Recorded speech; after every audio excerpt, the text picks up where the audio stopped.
Eloquent ادب کے ویور سے گزارش ہے کہ ہمارے چینل کے پلے لسٹ آپشن کو ایکسپلور کریں اور جتنے بھی آڈیو بکس کمپلیٹ ہو چکے ہیں جیسے داستان ایمن فروشوں کی، شمشیر بے نیام، آخری چٹان اور ایک بت شکن پیدا ہوا، فردوس ابلیس اور نیل بہتا رہا، اندلس کی ناگن، مارکہ کربلا، ان سب آڈیو بکس کو خود بھی سنیں اور زیادہ سے زیادہ شیئر کرنے کی کوشش کریں۔ یہی ہمیں سپورٹ کرنے کا بہترین طریقہ ہے۔ جزاک اللہ۔ بسم اللہ الرحمن الرحیم۔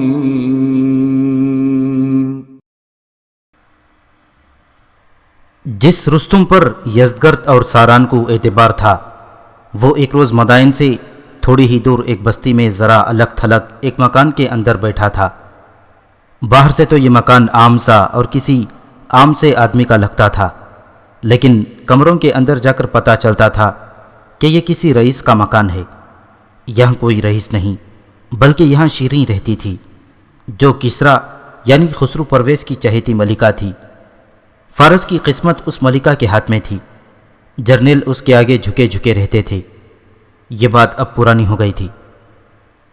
شیریں اس مکان میں چوری چھپے نہیں رہتی تھی، سب جانتے تھے یہ شیریں ہے، جس کے اشارے پر سر قلم ہو جایا کرتے تھے۔ لوگ اسے دیکھ کر کہا کرتے تھے کہ دوسروں کی قسمت بنانے اور بگاڑنے والی کی اپنی قسمت دیکھو۔ پہلے سنایا جا چکا ہے کہ اپنے بیٹے شوریا کو بادشاہ بنانے کے لیے اس نے کس عیاری سے اپنے خاوند کو خسرو پرویز کو دھوکہ دیے اور تمام جرنیلوں کو اس کے خلاف کر دیا۔ پھر شیریں نے اپنے بیٹے کے ہاتھوں کسریٰ کے تمام بیٹوں کو جو دوسری بیویوں سے تھے اپنے سامنے قتل کروا دیا تھا۔ پھر اپنے 17 بھائیوں اور اپنے باپ کا قاتل بیٹا اس کے سامنے قتل ہوا۔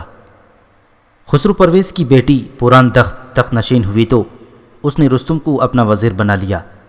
رستم ہی افواج کا کمانڈر ان چیف تھا، اور وہ تمام تر اختیارات جو بادشاہ کو حاصل ہوتے ہیں وہ پوران نے رستم کو دے دیے، اور پوران نے عورت کی حیثیت سے اپنا آپ بھی رستم کے حوالے کر دیا تھا۔ پوران سلطنت وقت کو تباہی و بربادی سے بچانے کے لیے تخت نشین ہوئی تو خسرو پرویز کی تمام بیویاں اور داشتائیں مدائن سے نکل گئیں اور مختلف بستیوں میں جا آباد ہوئی۔ شیریں زیادہ دور نہیں گئی تھی، مدائن کے قریب ہی ایک گاؤں میں آباد ہو گئی تھی۔ ایک روز جب مسلمانوں کا لشکر سعد بن ابی وقاص رضی اللہ تعالیٰ عنہ کی قیادت میں مدائن کی طرف جا رہا تھا، اور مدائن میں ایک بہت بڑی فوج تیار ہو رہی تھی۔ رستم شیریں کے گھر میں بیٹھا تھا۔ وہ بادشاہ قسم کا جرنیل تھا، جہاں چاہتا اور جس وقت چاہتا جا سکتا تھا۔ شیریں کے پاس وہ پہلی بار نہیں آیا تھا۔ شیریں بڑھاپے میں تو کبھی کی داخل ہو چکی تھی، لیکن جوانی کے انداز ابھی باقی تھے، اور یہ انداز اس عیاری کے آئینہ دار تھے جن سے اس کی فطرت بنی تھی۔ کیا سوچ کر آئے ہو رستم؟ شیریں نے رستم سے پوچھا۔ تم نے کہا تھا کہ اب آؤ گے تو اپنا فیصلہ سناؤں گا۔ میں نے اپنے بیٹے کا انتقام لینا ہے، اس لیے اگر فارس کی شہنشاہی ختم ہو جاتی ہے تو ہو جائے۔ حالات میرے سامنے ہیں، رستم نے کہا۔ تم بھی دیکھ رہی ہو، ان حالات میں تمہارا مقصد پورا نہیں ہو سکتا۔ یزدگرد کو میں نے تخت پر نہیں بٹھایا، اسے سرکردہ لوگ لائے ہیں۔ ان لوگوں نے کہا تھا کہ جرنیلوں نے اپنے اختلافات ختم نہ کیے تو وہ شاہی خاندان کے خلاف بغاوت کر دیں گے۔ تم دیکھ رہی ہو کہ مدائن میں کس طرح فوج تیار ہو رہی ہے، اور کس طرح لوگ دوڑ دوڑ کر آ رہے ہیں اور فوج میں شامل ہوتے جا رہے ہیں۔ یہ بھی تم جانتی ہو کہ لوگوں نے بغاوت کر کے مسلمانوں سے اپنے علاقے واپس لے لیے ہیں۔ یوں سمجھ لو کہ اس وقت فارس کی بادشاہی لوگوں کے ہاتھوں میں ہے۔ یہ حالت جلدی بدل جائیں گی، پھر جو کہو گی وہی کروں گا۔ میرے قریب آؤ رستم، شیریں نے رازدارانہ لہجے میں کہا، اور جب رستم سرک کر اس کے قریب ہو گیا تو اس نے کہا، مجھے تمہاری ضرورت ہے، اور میں اپنی یہ ضرورت پوری کرنے کا معاوضہ دوں گی۔ ایک راز ہے جو میں تمہیں بتانا چاہتی ہوں۔ میں نے اچھا خاصا خزانہ ایک جگہ چھپا رکھا ہے، اس کے لیے مجھے ایک مرد کی ضرورت ہے۔ میں اکیلی عورت کیا کر سکتی ہوں؟ وہ مرد تم ہی ہو سکتے ہو۔ تم جانتے ہو مجھے تم پر پورا پورا اعتماد ہے۔ کیا کرو گی اس خزانے کو؟ رستم نے پوچھا۔ تمہارے اور میرے کام آئے گا، شیریں نے کہا۔ پہلے یہ بتاؤ کہ مسلمانوں کے سامنے فارس کا مستقبل کیا ہے؟ اچھا نظر نہیں آتا، رستم نے جواب دیا۔ اب ہم بہت زیادہ فوج تیار کر رہے ہیں، مسلمان اتنی فوج کبھی نہیں لا سکتے، پھر بھی مجھے شک ہے کہ ہماری فوج میدان میں جم نہیں سکے گی۔ کیا تم ایسی کوشش کر سکتے ہو کہ جنگ ٹلتی رہے؟ شیریں نے پوچھا۔ کر سکتا ہوں، رستم نے کہا۔ تو کرو، شیریں نے کہا، جنگ کو ٹالنے کی کوشش کرو۔ میں تمہیں صاف بتا دیتی ہوں، میں نے اس ملک کی ملکہ بننا ہے۔ تم جانتے ہو کہ میری بادشاہی میں تمہارا رتبہ کیا ہوگا۔ اگر مدائن پر مسلمانوں کا قبضہ ہو گیا تو تمہارا کام یہ ہوگا کہ مجھ تک پہنچو۔ تمہارے ساتھ چند غلام ہونے چاہیے جو اس جگہ کی کھدائی کریں۔ کیا ان لوگوں کی طرف سے تمہیں خطرہ نہیں جن سے تم نے خزانہ دفن کرایا تھا؟ رستم نے پوچھا۔ نہیں، کوئی خطرہ نہیں۔ وہ 6 آدمی تھے، خزانہ دفن کرنے کے بعد ایک بھی زندہ نہیں رہا۔ میں نے ان سب کو کھانے میں زہر دے دیا تھا اور ان کی لاشیں دریا میں بہا دی تھیں۔ رستم، جنگ ہوئی تو تم زندہ رہنے کی کوشش کرنا۔ میں نے یہ خزانہ کسریٰ پرویز کی زندگی میں ہی چوری چھپے جمع کرنا شروع کر دیا تھا۔ میں نے سوچ لیا تھا کہ بادشاہوں کا کیا بھروسہ، جب چاہیں اٹھا کر باہر پھینک دیں۔ کیا تم میرا مطلب سمجھ گئے ہو رستم؟ رستم اس کے عزائم کو سمجھ گیا تھا۔ اس نے شیریں سے وعدہ کیا کہ وہ خود میدان جنگ میں جانے سے گریز کرے گا اور حالات جیسے بھی ہوئے وہ شیریں تک پہنچے گا۔ مدائن میں جنگی تیاریاں زور و شور سے ہو رہی تھیں۔ ادھر سے مسلمانوں کا لشکر آ رہا تھا۔ حضرت عمر رضی اللہ تعالیٰ عنہ نے سعد بن ابی وقاص رضی اللہ تعالیٰ عنہ سے ٹھیک کہا تھا کہ آتش پرست قوم مکار اور عیار ہے۔ یہ قوم اگر ایک محاذ پر متحد ہو بھی گئی تو خطرہ پھر بھی نہیں ہوگا، کیونکہ اتحاد میں بھی فارسیوں کے دلوں کا کوئی ٹھکانہ نہیں ہوگا۔ رستم جو دلاور اور نامور جرنیل تھا، بظاہر جنگی تیاریوں میں مصروف تھا۔ درپردہ اس کی دلچسپی شیریں کے خزانے کے ساتھ تھی۔ یزدگرد کو تخت پر بٹھا کر وہ خوش تھا۔ سعد بن ابی وقاص رضی اللہ تعالیٰ عنہ اپنے لشکر کے ساتھ ایک مقام پر پہنچے جس کا نام شراف تھا، اور وہاں خیمہ زن ہو گئے۔ اسی شام ذی وقار سے ایک قاصد شراف پہنچا۔ وہ مثنہ بن حارثہ کی شہادت کا پیغام لے کر مدینہ جا رہا تھا۔ سعد رضی اللہ تعالیٰ عنہ نے جب مثنہ کی شہادت کی خبر سنی تو ان پر سناٹا طاری ہو گیا۔ مثنہ کی سب سے زیادہ ضرورت تو اب تھی۔ حضرت عمر رضی اللہ تعالیٰ عنہ نے سعد بن ابی وقاص رضی اللہ تعالیٰ عنہ سے کہا تھا کہ وہ جہاں کہیں بھی پڑاؤ کریں وہاں کا محل وقوع وغیرہ تفصیل سے لکھیں۔ تاریخ کے مطابق حضرت عمر رضی اللہ تعالیٰ عنہ کے یہ الفاظ تھے: اپنے تمام اہل و قوائف مجھے تفصیل سے لکھنا، اور یہ بھی لکھنا کہ تم دشمن سے کتنی دور ہو۔ تمہارا خط اتنی زیادہ تفصیلات کا حامل ہونا چاہیے جیسے میں تمہیں دیکھ رہا ہوں۔ سعد رضی اللہ تعالیٰ عنہ کو شراف کے مقام پر زیادہ عرصہ رکنا پڑا، کیونکہ ابھی تک اکے دکے لوگ لشکر میں شامل ہونے کے لیے آ رہے تھے۔ شام سے ہاشم بن عتبہ کی زیر کمان 8000 رضاکاروں کا لشکر آ گیا۔ شراف کے پڑاؤ کو تول دینے کی ایک وجہ یہ بھی تھی کہ یہاں سے اس لشکر کی ترتیب اور تنظیم کا فیصلہ کر کے آگے بڑھنا تھا۔ حضرت عمر رضی اللہ تعالیٰ عنہ تک ایک پیغام سعد بن ابی وقاص کا پہنچا جس میں انہوں نے تمام تر احوال و قوائف لکھ کر درخواست کی تھی کہ امیر المؤمنین لشکر کی تنظیم لکھ کر بھیجیں اور ہر حصے کا سالار بھی مقرر کر دیں۔ حضرت عمر نے فوراً لشکر کی تنظیم اور ہر حصے کی کمان لکھ دی۔ یہ تفصیل تاریخ میں موجود ہے۔ یہ اس طرح تھی: ہراول کا سالار زہرہ بن عبداللہ بن قتادہ کو مقرر کیا گیا۔ یہ زمانہ جاہلیت میں بحرین کے بادشاہ تھے۔ رسول اللہ صلی اللہ علیہ وسلم کے حضور خود حاضر ہوئے اور اپنی ساری رعایا کے ساتھ اسلام قبول کیا تھا۔ لشکر کا میمنہ یعنی دائیں پہلو کی سالاری عبداللہ رضی اللہ تعالیٰ عنہ بن معتصم کو دی گئی۔ یہ صحابی تھے۔ میسرہ یعنی بایاں پہلو ایک جوان سال مجاہد شرجیل بن سمت کو دیا گیا۔ انہوں نے ارتداد کی جنگ میں شجاعت اور قیادت سے شہرت حاصل کی تھی۔ ساقہ یعنی پچھلا حصہ ریئر گارڈ عاصم بن عمرو تمیمی کے زیر کمان رکھا گیا۔ طلایہ گشتی دستے کے کمانڈر سواد بن مالک، مجرد یعنی بے قاعدہ فوج کے کمانڈر سلمان بن ربیقہ الباہلی، پیادہ فوج کے جمال بن مالک الاسدی اور شتر سوار دستے کے کمانڈر عبداللہ بن ذل سمین مقرر کیے گئے تھے۔ قاضی عبداللہ بن ربیع الباہلی تھے اور خزانچی کے فرائض بھی انہی کے سپرد تھے۔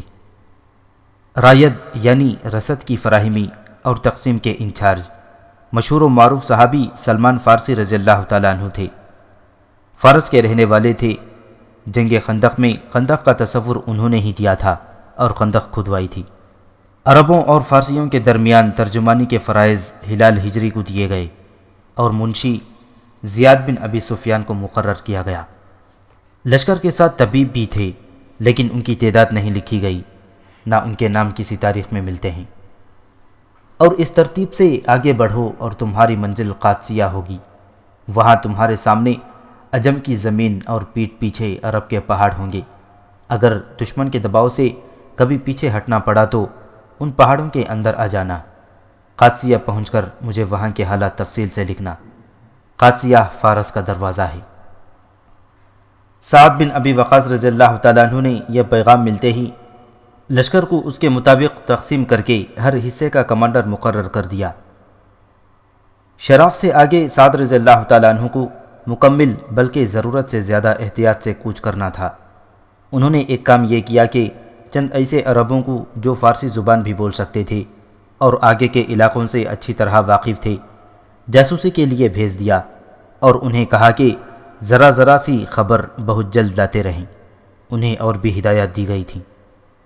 سعد رضی اللہ تعالیٰ عنہ کے ساتھ جو لشکر آیا تھا اس میں یہ کمزوری تھی کہ نصف سے زیادہ تعداد کو میدان جنگ میں لڑنے کا تجربہ نہیں تھا۔ انہیں صرف لڑنے کا تجربہ تھا۔ وہ تیغزن تھے، تیر انداز بھی تھے اور شہ سوار بھی، اور وہ ایک جذبہ لے کر آئے تھے، جذبہ بھی ایسا جو روح کا جنون تھا۔ لیکن سعد رضی اللہ تعالیٰ عنہ کو یہ خطرہ دکھائی دے رہا تھا کہ جنگجو ہونا تو پہلی شرط ہے، لیکن تنظیم میں اور سالار کی قیادت میں لڑنا بالکل ہی مختلف بات ہے۔ دوسرا خطرہ یہ بھی تھا کہ وہ جس دشمن کے خلاف لڑنے جا رہے تھے اس کی تعداد ٹریدل جیسی تھی۔ اس کے پاس ہتھیار بہت بہتر، گھڑ سوار بہت زیادہ، اور سب سے بڑا خطرہ یہ کہ اس کے پاس ہاتھی تھے، اور عربوں نے ہاتھی کبھی دیکھا ہی نہیں تھا۔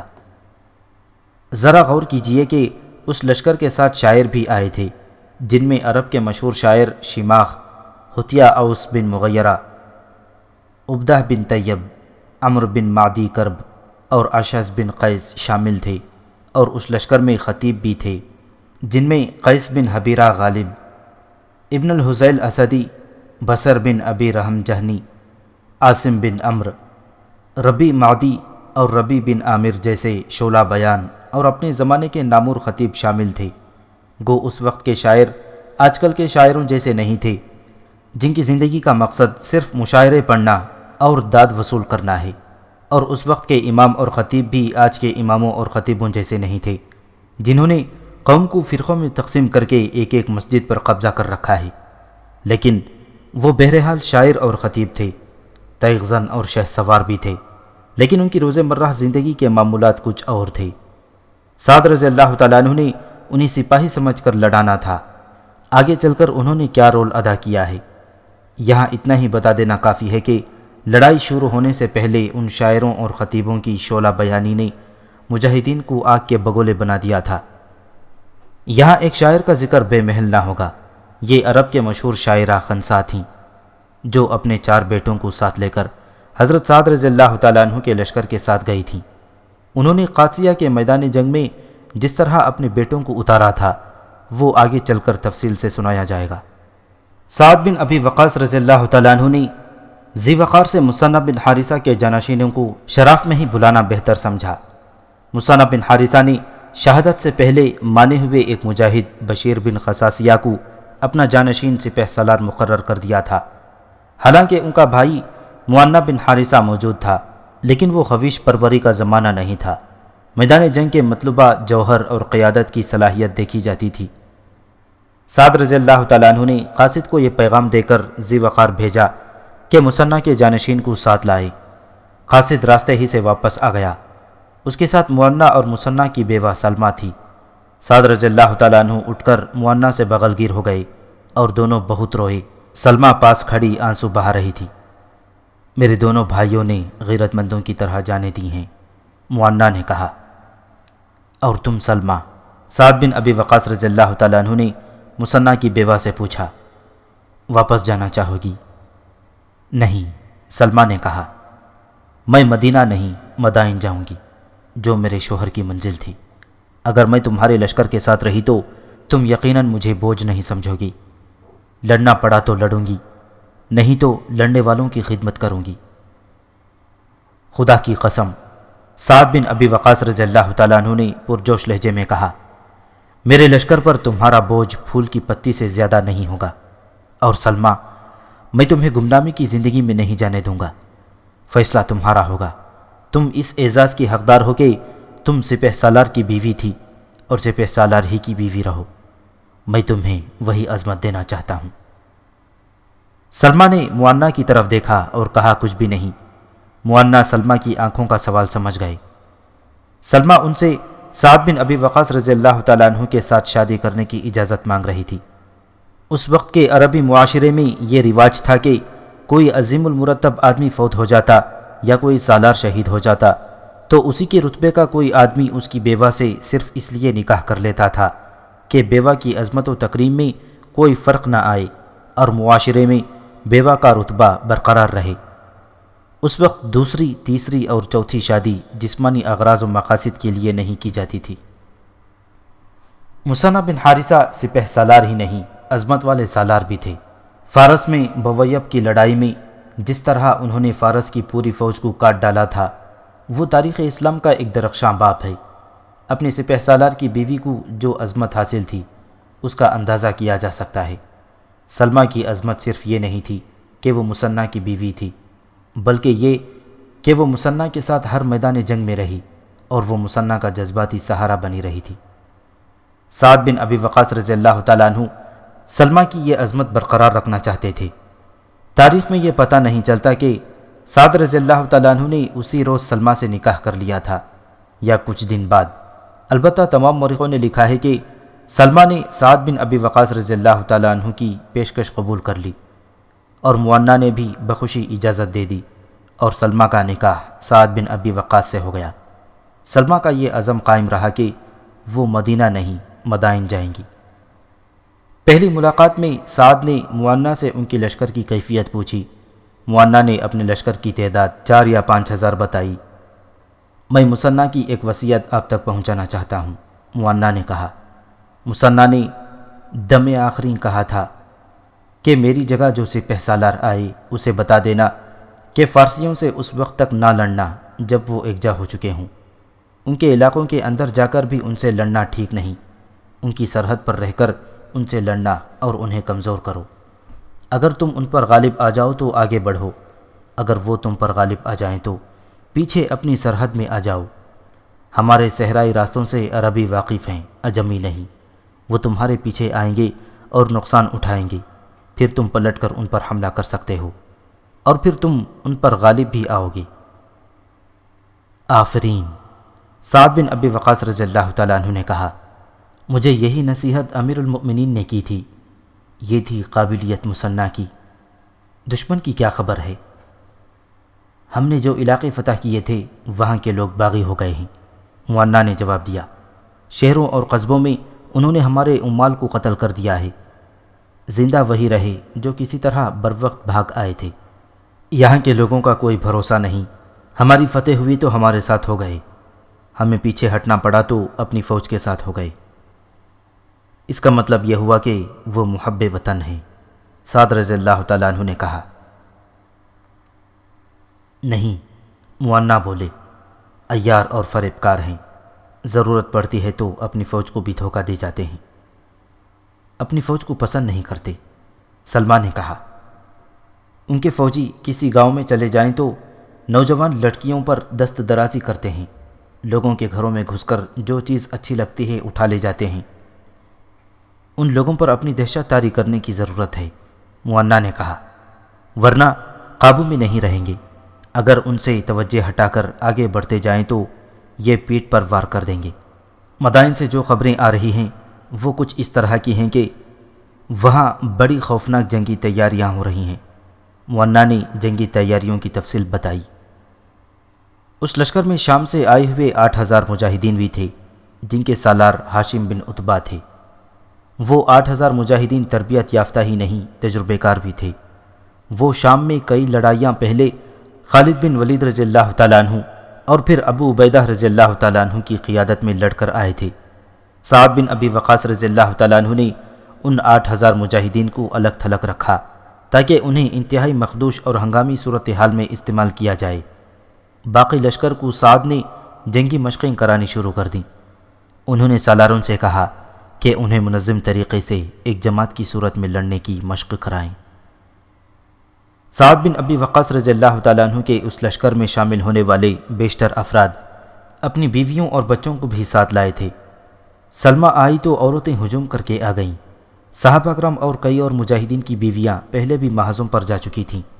کئی ایک نوجوان لڑکیاں تھیں جو پہلی بار محاذ پر آئی تھیں، کچھ ان سے بڑی تھیں جنہیں محاذ پر جانے کا پہلا موقع ملا تھا۔ تمام عورتیں سلمہ سے بیوگی کا اظہار افسوس کرنے لگیں۔ کون کہتا ہے مجھے مثنیٰ یاد نہیں آیا کرے گا؟ سلمہ نے سب سے کہا، خدا کی قسم تم میں سے کوئی بھی اپنے خاوند کے بغیر خوش نہیں رہے گی، لیکن اسلام کی بیٹی کی متاع صرف خاوند ہی نہیں ہوتا۔ ہمیں اپنے خاوندوں کے لیے نہیں، اسلام کے لیے زندہ رہنا ہے۔ تم میں سے جو پہلی بار محاذ پر آئی ہیں، میں انہیں بتانا چاہتی ہوں کہ تم میں سے کئی ایک اپنے خاوندوں کی خون میں نہائی ہوئی لاشیں دیکھیں گی، اپنے بچوں کے باپ کا خون بھی تڑپتا دیکھیں گی۔ تم میں سے بعض جو اپنے بچوں کو ان کے باپ کے ساتھ لائی ہیں، انہیں یتیم واپس لے جائیں گی۔ اگر تم ماتم کرنے بیٹھ گئیں تو اسلام کا بول بالا کرنے والا کوئی نہیں رہے گا۔ مسلمان عورت کی شادی ایک آدمی کے ساتھ نہیں، اسلام کے ساتھ ہوتی ہے۔ ہمیں اپنے خاوندوں کو نہیں، اسلام کو زندہ رکھنا ہے۔ خاوند اور بھی مل جاتے ہیں، اسلام جیسا سچا دین نہیں ملے گا۔ عورتیں خاموشی سے سنتی رہیں۔ میں تمہیں بتاتی رہوں گی کہ لڑائی شروع ہونے کے بعد تمہیں کیا کرنا ہے، سلمہ نے کہا۔ اور اس کے فوراً بعد قادسیہ کی طرف کوچ کا حکم مل گیا۔ لشکر جتنے دن اس مقام پر قیام پذیر رہا، سعد رضی اللہ تعالیٰ عنہ حضرت عمر کو پیغام بھیجتے رہے۔ ہر پیغام میں پوری رپورٹ ہوتی تھی۔ حضرت عمر نے سعد سے کہا تھا کہ کوچ کا دن وہ خود مقرر کریں گے، جو انہوں نے کر دیا۔ مورخ لکھتے ہیں کہ حضرت عمر اپنے احکام میں چھوٹی چھوٹی باتیں بھی لکھتے تھے۔ طبری نے لکھا ہے کہ امیر المؤمنین کے پیغامات سے سعد یوں محسوس کرتے تھے جیسے حضرت عمر ان کے ساتھ ہوں۔ حضرت عمر اس تمام تر علاقے سے واقف تھے۔ جاہلیت کے زمانے میں وہ کئی بار ادھر سے گزرے تھے۔ انہوں نے قادسیہ کی طرف کوچ کا حکم ان الفاظ میں دیا، تم جب قادسیہ پہنچو تو خیال رکھنا کہ قادسیہ فارس کا دروازہ ہے۔ فارسیوں کو ضروریات زندگی اسی دروازے سے گزر کر پہنچتی ہیں۔ یہ بھی خیال رکھنا کہ قادسیہ کا علاقہ سرسبز اور شاداب ہے۔ اس علاقے سے دریا بھی گزرتا ہے اور ندیاں بھی، ان پر پل بھی ہیں۔ یہ قادسیہ اور مدائن کے قدرتی دفاعی انتظامات ہیں۔ ان پلوں اور راستوں پر اس طرح قبضہ کر لینا کہ تمہارے مسلح دستے وہاں موجود رہیں اور باقی لشکر کو پیچھے رکھنا۔ قادسیہ جانے کے لیے عزیب کا راستہ اختیار کرنا۔ اس نام کے دو مقامات ہیں، ایک کا نام عزیب النجاحات ہے اور دوسرے کا نام عزیب القوروس۔ ان دونوں مقامات کے درمیان قیام کرنا اور دائیں بائیں حملے کرنا، بستیوں کو تباہ و برباد نہ کرنا، وہاں سے رسد اکٹھی کر لینا اور گوشت کے لیے بیل اور بھیڑ بکریاں اکٹھی کر لینا۔ آگے کی خبر رکھنا۔ شراف سے کوچ ہوا اور دوسرے دن لشکر عزیب پہنچا۔ یہ ایک فوجی چوکی تھی جو چھوٹے سے قلعے کی شکل کی تھی۔ اس کے دروازے کھلے ہوئے تھے۔ لشکر ابھی کچھ دور ہی تھا کہ کہیں سے ایک آدمی اٹھا اور دوڑتا ہوا کھلے دروازے کے اندر چلا گیا۔ اس عمارت کے کئی برج تھے۔ یہ آدمی پہلے ایک برج میں گیا اور لشکر کو دیکھنے لگا، پھر وہاں سے ہٹ کر وہ دوسرے برج میں گیا اور لشکر کو دیکھنے لگا، پھر وہ ایک اور برج میں چلا گیا اور وہاں سے نکلا تو پھر نظر نہ آیا۔ تیزی سے آگے بڑھو، سعد بن ابی وقاص رضی اللہ تعالیٰ عنہ نے کہا۔ وہ آدمی لشکر کی تعداد دیکھ رہا ہے، فوجی ہے، اسے جانے نہ دینا۔ ایک پیادہ دستہ چوکی کے دروازے کے اندر چلا گیا۔ 3-4 ہی کمرے تھے اور چاروں طرف صحن تھا۔ وہاں کوئی انسان نہ تھا، وہ آدمی بھی نہ تھا جو نظر آیا تھا۔ چھت پر جو مجاہدین گئے تھے ان میں سے ایک نے بلند آواز سے کہا، کہ ایک آدمی قادسیہ کی طرف پیدل بھاگا جا رہا ہے۔ سعد بن ابی وقاص رضی اللہ تعالیٰ عنہ کے پاس اس وقت ایک شخص زہرہ بن جویہ کھڑا تھا۔ انہوں نے اسی کو کہا کہ اس آدمی کے پیچھے جاؤ اور اسے پکڑ لاؤ۔ زہرہ بن جویہ نے گھوڑا دوڑا دیا۔ اگر وہ علاقہ میدانی ہوتا تو وہ آدمی پکڑا جاتا۔ وہاں کھڈنالے اور ٹیلے تھے، گھنی جھاڑیاں اور قد آدم گھاس بھی تھی۔ زہرہ کچھ دور تک گئے، ادھر ادھر بہت ڈھونڈا لیکن وہ آدمی نہ ملا۔ زہرہ واپس آ گئے۔ اس دوران چوکی کی تلاشی لی گئی۔ تاریخ کے مطابق وہاں سے تیروں اور کمانوں کا بہت بڑا ذخیرہ ملا، برچیاں بھی بہت زیادہ تعداد میں ملیں اور بے شمار برتن ملے جو مچھلی کی کھال کے بنے ہوئے تھے۔ یہ فارس کی فوج کا گودام یا اسلحہ خانہ تھا جو وہاں اس لیے بنایا گیا تھا کہ اس علاقے میں لڑائی ہوئی تو تیروں اور برچیوں کی کمی قریب ہی سے پوری کر لی جائے۔ سعد رضی اللہ تعالیٰ عنہ نے لشکر کو وہیں قیام کرنے کا حکم دیا اور تمام حصوں کے سالاروں کو بلایا۔ میرے رفیقوں، سعد رضی اللہ تعالیٰ عنہ نے کہا، آج سے ہماری جنگی کارروائیاں شروع ہو رہی ہیں۔ تمہیں پہلے بتایا جا چکا ہے کہ یہاں کے لوگوں کا کردار کیا ہے۔ یہ لوگ کسی کے بھی وفادار نہیں، دھوکہ دہی ان کی فطرت میں شامل ہے، ہمارے خلاف بغاوت کر چکے ہیں، ہمیں شکست دینے کے لیے فارس کی فوج میں بھرتی ہو رہے ہیں۔ انہیں جب ہم نے اپنے سائے میں لیا تھا تو یہ اپنے حکمرانوں اور اپنے ہی ملک کے خلاف ہو گئے تھے۔ انہوں نے ہمارے امال کو قتل کیا ہے، ہمارے ہاتھ آئے ہوئے علاقے ہم سے چھینے اور اب ہمارے راستے کی رکاوٹ بن رہے ہیں۔ مثنہ بن حارثہ نے فارس کی جتنی فوج کاٹ کر گیدڑوں، بھیڑیوں اور کتوں کو کھلا دی تھی، اس سے دگنی فوج تیار کرنے کے لیے ان لوگوں نے اپنے بیٹوں کو مدائن بھیج دیا ہے۔ ان لوگوں کے دماغ درست کرنے ہیں۔ امیر المؤمنین نے بھی حکم بھیج دیا ہے کہ دائیں بائیں حملے شروع کر دو تاکہ لوگوں پر ہمارا خوف بیٹھ جائے، پھر وہ غداری اور دھوکہ دہی کی جرت نہیں کریں گے۔ میرے رفیقوں، ان لوگوں پر خوف اور اپنی دھاک بٹھانے کا یہ مطلب نہیں کہ ان پر ظلم و تشدد کیا جائے اور ان کی جوان عورتوں کو اٹھا لیا جائے۔ ہمارا دین اس کی اجازت نہیں دیتا۔ کسی بوڑھے، بچے، عورت، معذور اور مریض پر ہاتھ نہیں اٹھانا۔ اگر کوئی مقابلہ کرتا ہے تو اسے قتل کر دو۔ ان کے گھروں سے کام کی اور قیمتی چیزیں اٹھانی ہیں، اندھا دھن لوٹ مار نہیں کرنی، سونا چاندی اٹھا لانا ہے۔ ہم یہاں واز کرنے نہیں آئے، نہ یہ لوگ تبلیغ کو قبول کریں گے۔ یہ بات کی باتیں ہیں، ابھی ہمارے پاس وقت نہیں۔ بستیوں پر حملوں کا دوسرا مقصد یہ ہے کہ ہمیں رسد کی ضرورت ہے، بیل اور بھیڑ بکریاں اور اناج اکٹھا کر لینا، پھر ہر بستی کے ارد گرد 3 4 آدمی چھوڑ دینا جو کسی کو بستی سے نہ نکلنے دیں۔ اب اس کارروائی کے لیے ٹولیاں بنا لو اور آج رات ہی سے یہ کارروائی شروع کر دو۔ وہاں ارد گرد جو بستیاں تھیں ان پر حملے شروع ہو گئے۔ ان حملوں کا انداز چھاپوں جیسا تھا۔ مجاہدین کی ایک جماعت کسی بستی میں ایسے جوش و خروش سے جا دھمکتی جیسے بستی کے بچے بچے کو قتل کر دیا جائے گا۔ تمام آبادی کو باہر اکٹھا کر کے کہا جاتا کہ اناج، اشیاء خرد و نوش، سونا چاندی وغیرہ باہر لے کر آ جائیں۔ پھر انہیں کہا جاتا کہ بستی کا کوئی فرد بستی سے باہر قدم نہ رکھے، اگر کسی نے باہر نکلنے کی کوشش کی تو اسے قتل کر دیا جائے گا۔ لوگ اپنی نوجوان بیٹیوں کو چھپاتے پھرتے تھے، لیکن مجاہدین نے کسی لڑکی کی طرف دیکھا تک نہیں۔ ہر بستی پر چھاپے کا تفصیلی ذکر ممکن نہیں۔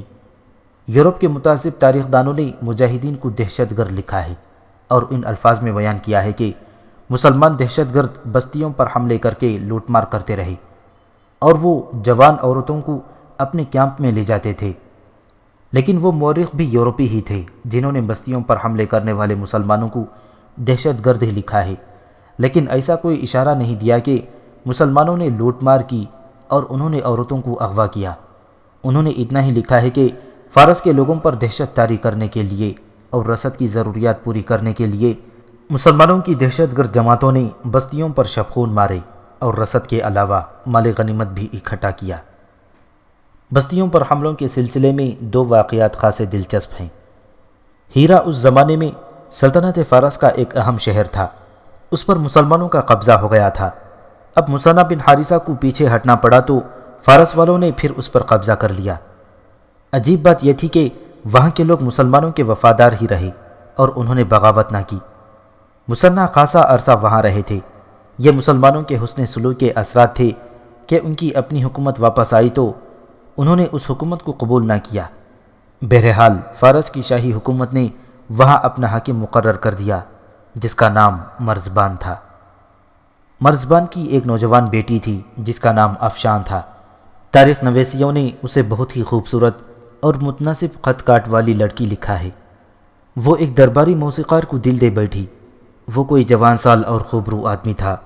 وہ خوبرو نہ ہوتا تو بھی افشاں اس کی شیدائی ہوتی، کیونکہ اس لڑکی کو موسیقی سے عشق تھا۔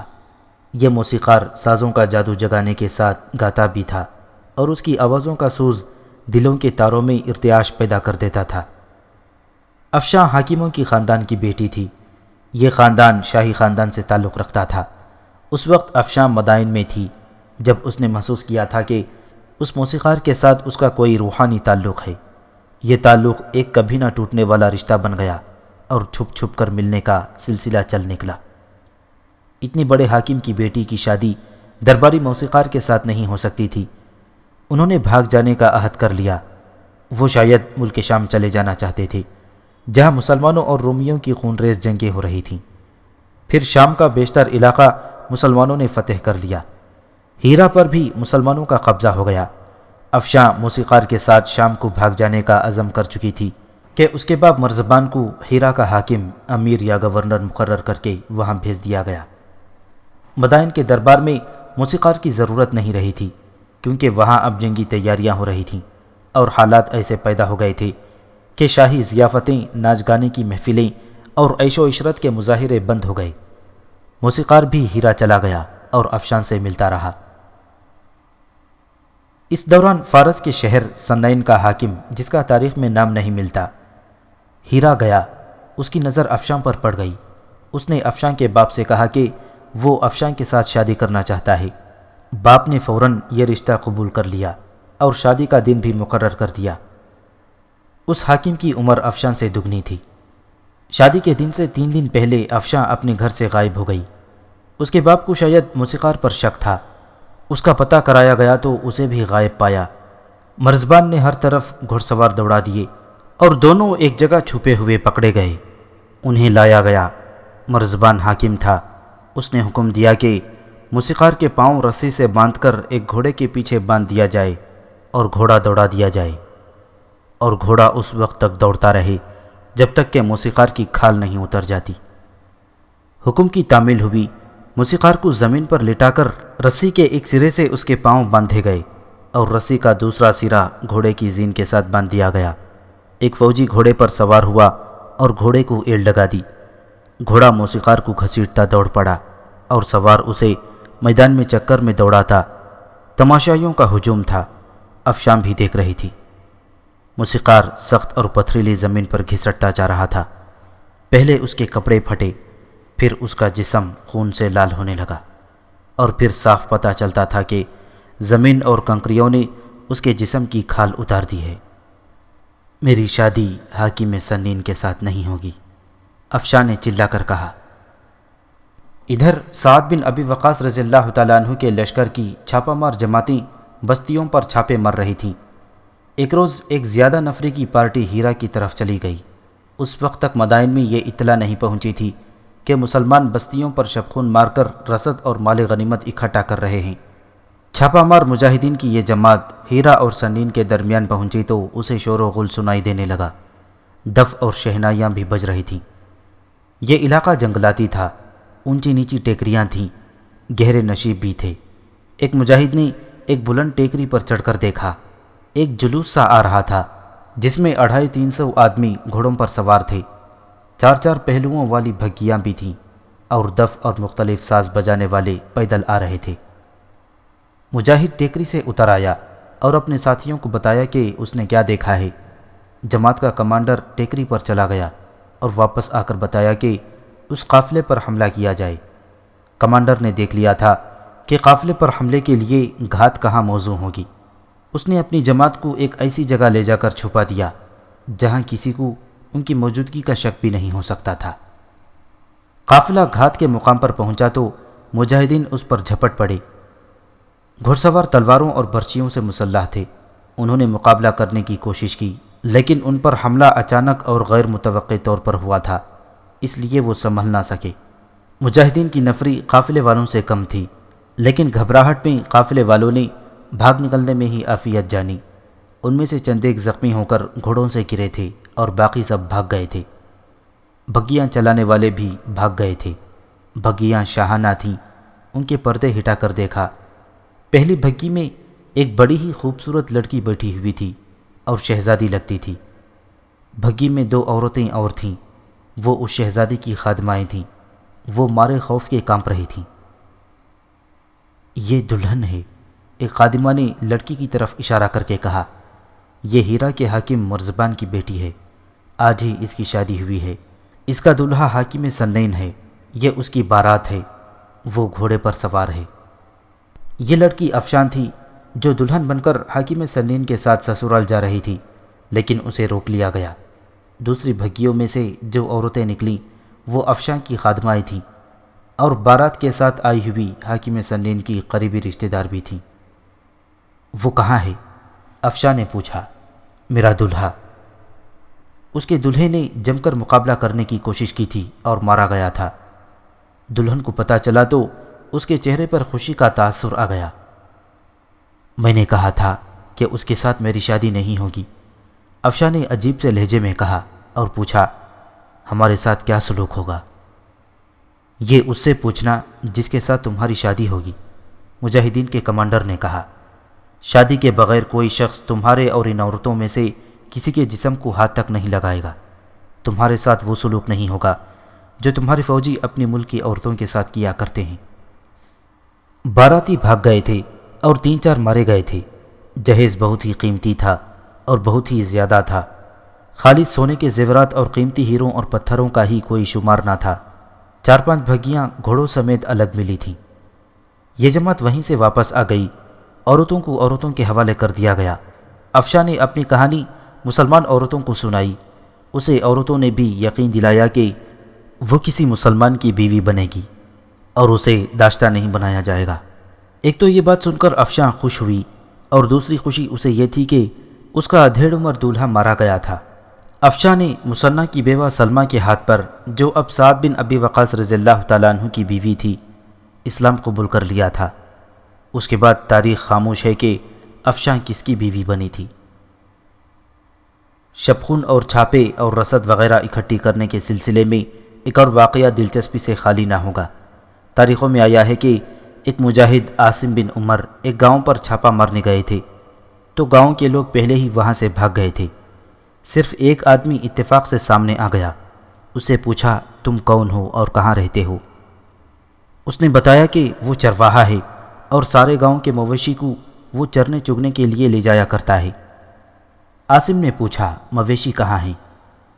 یہاں ایک بھی مویشی نہیں، چرواہے نے جواب دیا۔ لوگ اپنے مویشی ساتھ لے کر بھاگ گئے ہیں۔ جھوٹ نہ بولو، عاصم بن عمرو نے کہا۔ ہم صرف مویشی اور بھیڑ بکریاں لے کر چلے جائیں گے۔ روایت جو مشہور ہوئی وہ یہ تھی کہ چرواہے نے جب تیسری بار جھوٹ بولا تو قریب کے ایک مکان سے ایک بیل کی آواز آئی، خدا کی قسم یہ شخص جھوٹ بولتا ہے، ہم سب مویشی یہاں ہیں، آؤ اور ہمیں ہانک کر لے چلو۔ عاصم بن عمرو اس مکان میں گئے۔ بڑا ہی وسیع صحن تھا اور وہاں بے شمار مویشی تھے، بھیڑیں، بکریاں اور گائیں بھی تھیں۔ گاؤں کے لوگ اپنے مویشی اس گھر میں بند کر کے چرواہے کو یہاں رکھوالی کے لیے چھوڑ گئے تھے۔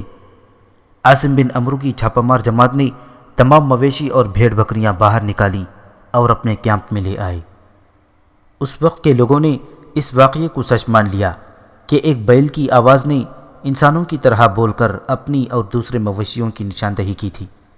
یہ روایت مشہور و معروف مورخین طبری اور بلازری نے اور ان کے 2-3 ہم عصروں نے لکھی ہے۔ طبری اور بلازری نے یہ بھی لکھا ہے کہ یہ روایت سینہ بسینہ حجاج بن یوسف کے زمانے میں پہنچی تو حجاج کے کانوں میں پڑی۔ حجاج نے اسے سچ ماننے سے انکار کر دیا اور ساتھ ہی یہ عہد بھی کیا کہ وہ اس واقعے کی تصدیق یا تردید کرے گا۔ حجاج بن یوسف نے بڑی کاوش اور تگ و دو سے ان چند ایک آدمیوں کو ڈھونڈ نکالا جو جنگی قادسیہ کے وقت نوجوان تھے اور اب ضعیف العمر ہو چکے تھے۔ حجاج نے ان سب کو بلا کر حلف لیا اور پوچھا کہ یہ واقعہ کیا تھا۔ ان سب نے حلفیہ بیان دیا کہ یہ واقعہ ایسے ہی ہوا تھا جیسے سنایا گیا ہے، اور بیل انسانوں کی زبان بولا تھا۔ گویا ان سب نے اس واقعے کی تصدیق کر دی۔ حجاج بڑا کھرا اور حقیقت پسند انسان تھا۔ وہ حجاج ہی تھا جس نے ایک عورت کی پکار پر محمد بن قاسم کو ہندوستان بھیجا تھا۔ حجاج نے تحقیقات کی تو پتہ چلا کہ یہ افراد جو اس واقعے کی تصدیق کر رہے تھے عاصم بن عمرو کے ساتھ نہیں تھے، یعنی وہ عینی شاہد نہیں تھے۔ بہرحال حجاج نے اس خیال سے اس واقعے کی تحقیقات جاری رکھیں کہ تاریخ میں کوئی غلط بات نہ آ جائے۔ آخر راز یہ کھلا کہ جب چرواہا باہر کھڑا جھوٹ بول رہا تھا کہ یہاں کوئی مویشی نہیں، اس وقت قریبی مکان سے ایک بیل ٹکرایا۔ اس کی دیکھا دیکھی ایک اور بیل ٹکرایا۔ عاصم بن عمرو کے کان کھڑے ہو گئے اور وہ اپنے ساتھیوں کو ساتھ لے کر اندر گئے تو وہاں تمام مویشیوں کو موجود پایا۔ طبری اور بلازری لکھتے ہیں کہ عربی زبان میں اظہاریت اور تشبیہوں کے انداز کچھ شاعرانہ سے ہوتے ہیں۔ ہوا یوں تھا کہ عاصم بن عمرو اتنے زیادہ مویشی اور بھیڑ بکریاں اور دودھ دینے والی گائیں لایا تو اس نے خوشی اور ہیجانی کیفیت میں اپنے ساتھیوں کو یوں سنایا کہ چرواہا بول رہا تھا کہ مویشی یہاں نہیں ہیں، تو ایک بیل بول پڑا کہ ہم یہاں ہیں، آؤ اور ہمیں ہانک کر لے جاؤ۔ بیل کے بولنے کا مطلب یہ تھا کہ بیل ٹکرایا اور مویشیوں کی نشاندہی ہو گئی۔ مسلمانوں کے اتنے زیادہ شبخون اور چھاپے ڈھکے چھپے تو نہیں رہ سکتے تھے۔ یہ ایک دو بستیوں کی بات نہیں تھی، مجاہدین نے کوئی بستی نہیں چھوڑی تھی۔ فارسیوں کو احساس ہو گیا تھا کہ انہیں بغاوت کی سزا دی جا رہی ہے، اس کے ساتھ ہی انہیں یہ بھی پریشانی بھی لاحق ہوتی جا رہی تھی کہ ان کی اپنی فوج کہاں ہے کہ مسلمان دندناتے پھر رہے ہیں۔ اس کا اثر ان لوگوں پر نفسیاتی نوعیت کا ہوا۔ انہوں نے اپنی فوج کے بجائے مسلمانوں کو اچھا سمجھنا شروع کر دیا، جو نہ شراب پیتے تھے نہ ان کی عورتوں پر ہاتھ ڈالتے تھے۔ علامہ شبلی نعمانی رحمۃ اللہ علیہ نے ایک بستی کا ذکر کیا ہے۔ مسلمانوں کی ایک چھاپہ مار جماعت ایک بستی پر چھاپہ مارنے جا رہی تھی۔ بستی سے کچھ دور یہ جماعت رک گئی، شاید چل چل کر مجاہدین تھک گئے تھے۔ بستی سے دو تین عورتیں دوڑی آ رہی تھیں۔ انہیں معلوم نہیں تھا کہ یہاں مسلمان موجود ہیں۔ مسلمان چھپ کر بیٹھے سستا رہے تھے، عورتیں ان کے درمیان آ گئیں۔ مجاہدین اٹھ کھڑے ہوئے، عورتیں اور زیادہ خوفزدہ ہو گئیں۔ ہم ظلم سے بھاگ کر آئی ہیں، ایک عورت نے کہا۔ ہماری اپنی فوج کے 50 آدمی ہمارے گاؤں میں آ گئے ہیں، لوگوں کے گھروں سے شراب منگوا کر پی رہے ہیں اور انہیں جو لڑکی اچھی لگتی ہے اسے الگ لے جا کر خراب کرتے ہیں۔ ایسے لگتا ہے جیسے اس گاؤں پر انہی کی حکومت ہو۔ مجاہدین کی نفری ان فوجیوں کی نسبت خاصی تھوڑی تھی، پھر بھی ان عورتوں کو ساتھ لے کر وہ بستی میں چلے گئے۔ فارس کے فوجی شراب کے نشے میں بدمست تھے اور بستی میں انہوں نے اودھم مچا رکھا تھا۔ لوگوں نے گھروں کے دروازے بند کر لیے تھے۔ کچھ جوان عورتیں ادھر ادھر بھاگ گئی تھیں۔ مجاہدین نے کسی ایک بھی فوجی کو زندہ نہ چھوڑا۔ اس کا نتیجہ یہ ہوا کہ لوگوں نے مجاہدین کے آگے اناج کی بوریوں کے ڈھیر لگا دیے۔ فارس کا بادشاہ یزگرد مدائن میں تھا۔ اسے اطلاع ملی کہ کچھ لوگ فریادی بن کر آئے ہیں۔ یزگرد باہر آ گیا۔ 20-25 معزز قسم کے آدمی باہر کھڑے تھے۔ سب تعظیماً رکوع میں چلے گئے۔ سیدھے ہو جاؤ اور بات کرو، نوجوان یزگرد نے کہا۔ کیا فریاد لے کر آئے ہو؟ شہنشاہ فارس، ان لوگوں میں سے ایک نے شاہی آداب کی پابندی کرتے ہوئے کہا۔ کسریٰ کی نسل کا اقبال بلند ہو، سورج کے بیٹے، جو بات کرنے آئے ہو وہ کرو، یزگرد نے غصے سے کہا۔ یہاں کوئی شہنشاہ نہیں، وقت ضائع نہ کرو۔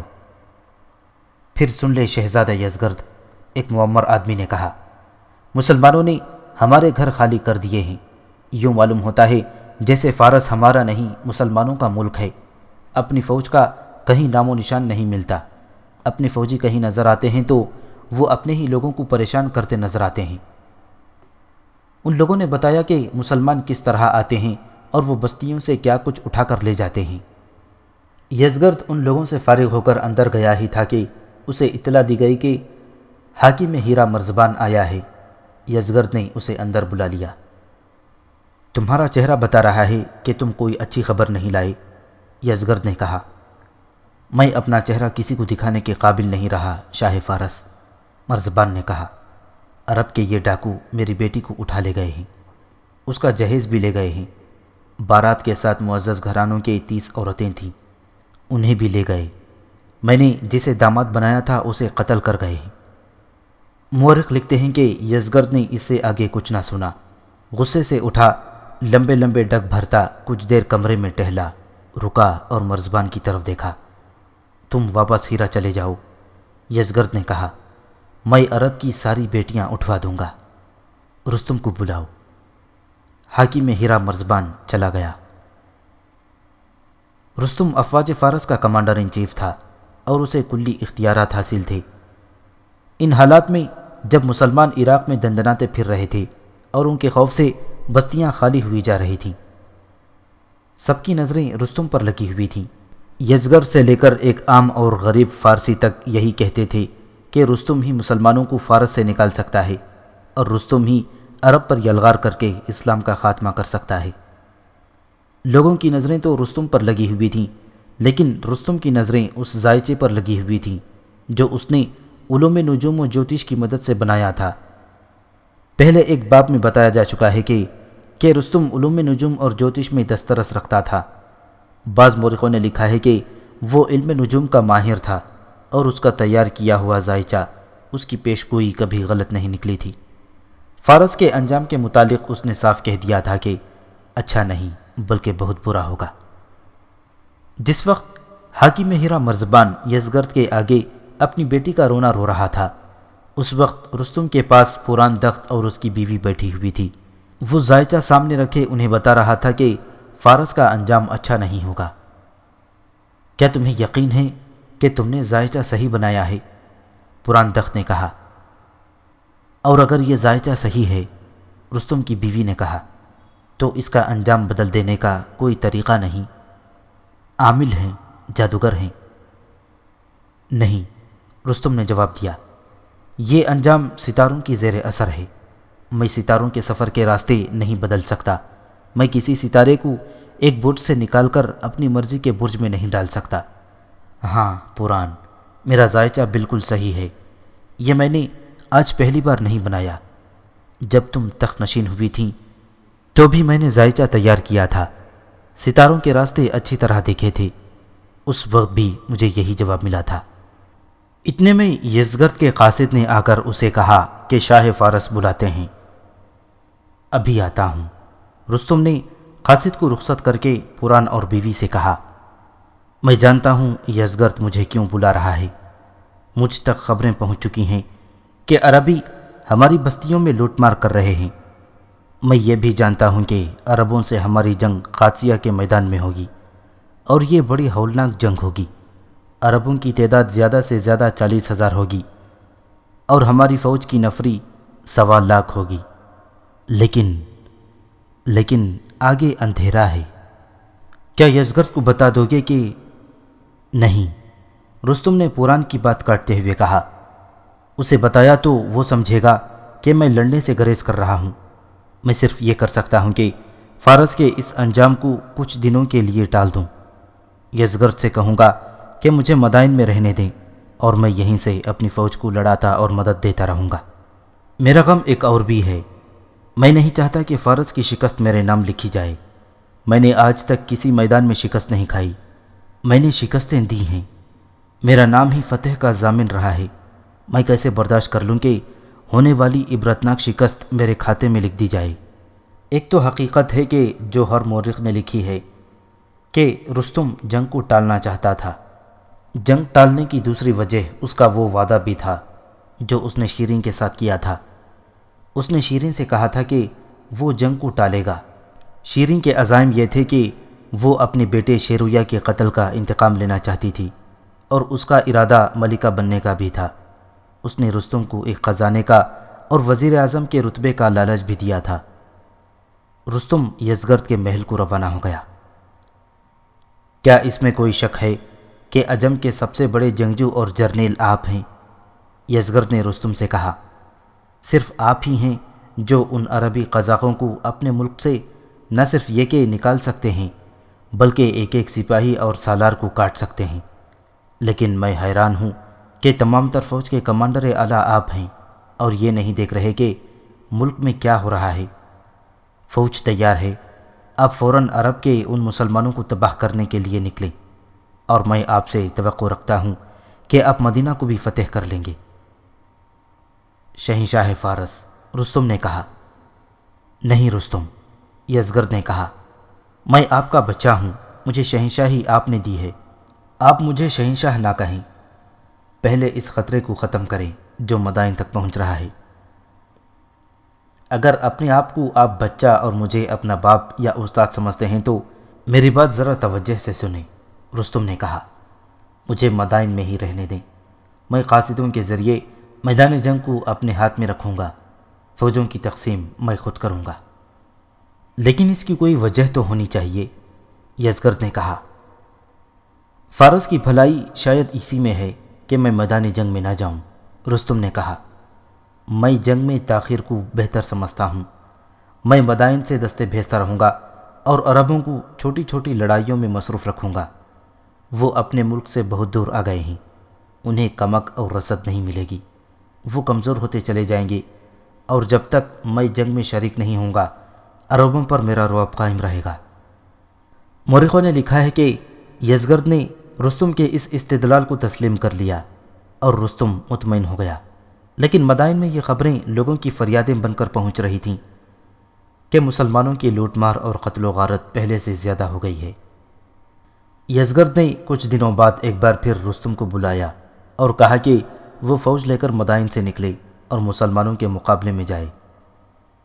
مجھے مدائن میں رہنے دیں، رستم نے کہا، جالینوس کو بھیج دیں، اگر جالینوس نے مسلمانوں پر قابو پا لیا تو خطرہ ختم ہو جائے گا، اگر جالینوس ناکام رہا تو ہم دوسرے جرنیل کو بھیجیں گے، پھر تیسرے کو، اور اس طرح ہم دشمن کو کمزور کرتے رہیں گے۔ یزگرد نے یہ استدلال بھی تسلیم کر لیا اور جالینوس کو بلا کر کہا کہ وہ کچھ دستے لے کر جائے اور مسلمانوں کو ختم کرے۔ تاریخ دان ولیم اسکاٹ لکھتا ہے کہ جالینوس نے یزگرد کو بتایا کہ مسلمانوں کے خلاف وہ پہلے بھی لڑ چکا ہے، انہیں اس طرح ختم کرنا مشکل ہے۔ ہمارے پاس فوج تیار ہے، جالینوس نے کہا، ہمیں ایک ہی بار جنگ لڑنی چاہیے، ہمارے پاس اتنی زیادہ فوج ہے کہ مسلمان اتنی زیادہ تعداد کو تصور میں ہی نہیں لا سکتے، رستم کو باہر نکلنا چاہیے۔ یزگرد جوشیلا نوجوان تھا، اس میں اتنی سوجھ بوجھ نہیں تھی کہ رستم اور جالینوس جیسے گھاگ جرنیلوں کی چالیں سمجھ سکتا۔ جالینوس پہلے ہی مسلمانوں سے شکست کھا چکا تھا اور وہ میدان سے بھگا تھا، وہ اب اتنی خطرناک ذمہ داری لینے سے ڈر رہا تھا۔ یزگرد 2 دن کوئی فیصلہ نہ کر سکا، تیسرے دن اس کے پاس مختلف علاقوں کے جاگیرداروں، رئیسوں اور اپنے معززین کا بہت بڑا وفد آیا، جن کا لوگوں پر اثر و رسوخ تھا اور جن کے اشاروں پر لوگ جانوں پر کھیلنے کے لیے تیار ہو جاتے تھے۔ شہنشاہ فارس، وفد کے لیڈر نے کہا، آپ بھولے نہیں ہوں گے کہ پران تخت کو ہم نے تخت سے اٹھایا اور آپ کو بٹھایا تھا۔ ہم نے اپنے جرنیلوں سے کہا تھا کہ اپنے اختلافات ختم کرو اور فارس کو مسلمانوں سے بچاؤ، ورنہ ہم آپ کے خلاف بغاوت کر دیں گے۔ آپ کو معلوم ہے کہ مسلمان پورے عراق پر چھا گئے ہیں اور منمانی کرتے پھر رہے ہیں۔ یہ تو ہو نہیں سکتا کہ آپ کو معلوم نہ ہو، اور ہم یہ کیسے مان لیں کہ ہمارے قابل فخر جرنیل رستم کو معلوم نہ ہو؟ ہم حیران ہیں کہ آپ کی اور ہمارے جرنیلوں کی غیرت کو کیا ہو گیا ہے۔ تم لوگ فکر نہ کرو، یزگرد نے کہا۔ ہم کیوں فکر نہ کریں؟ وفد میں سے ایک اور شخص بول پڑا۔ ہم آج آپ کو یہ بتانے آئے ہیں کہ 1-2 دنوں میں کچھ نہ کیا گیا تو ہم مسلمانوں کی اطاعت قبول کر لیں گے، اور ہم آپ کو یہ بھی بتا دیتے ہیں کہ ہم نے مسلمانوں کو پہلے بھی دیکھا ہے، آپ کی بادشاہی کے مقابلے میں مسلمانوں کی حکومت اچھی ہے، انہوں نے ہمیں عزت دی تھی، ہماری عورتوں کی عزت، ہماری جانیں اور ہمارے مال محفوظ ہو گئے تھے۔ آپ کو یہ بھی معلوم ہونا چاہیے، ایک اور نے کہا، لوگ ہمارے ہاتھوں میں ہیں، انہیں جدھر چاہیں لے جا سکتے ہیں۔ رک جاؤ، یزگرد نے تڑپ کر کہا، تم سب چلے جاؤ، مت پوچھنا کہ میں ابھی تک خاموش کیوں تھا، آج اور ابھی حکم دوں گا کہ فوج کو باہر نکالو اور ان لوٹیروں کو واپس عرب جانے کے قابل نہ چھوڑو۔ اس نے تالی بجائی، دربان اندر آیا۔ یزگرد نے دربان سے کہا، رستم سے کہو فوراً آئے، تم لوگ چلے جاؤ۔ یہ تھی وہ شہنشاہی جس میں رعایا بادشاہ کے آگے سجدے کیا کرتی تھی۔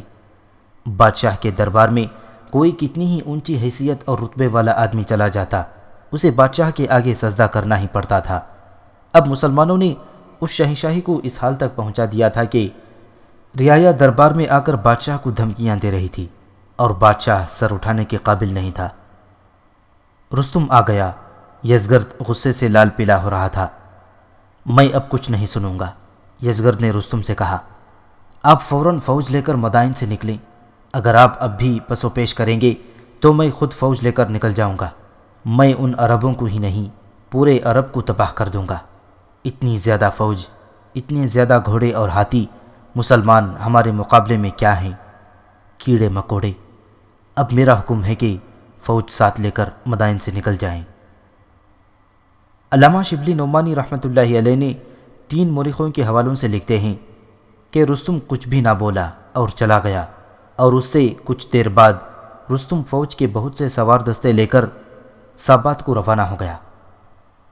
سابات مدائن سے تھوڑی ہی دور ایک شہر تھا جو ان دنوں فوجوں کی اجتماع گاہ بنا ہوا تھا۔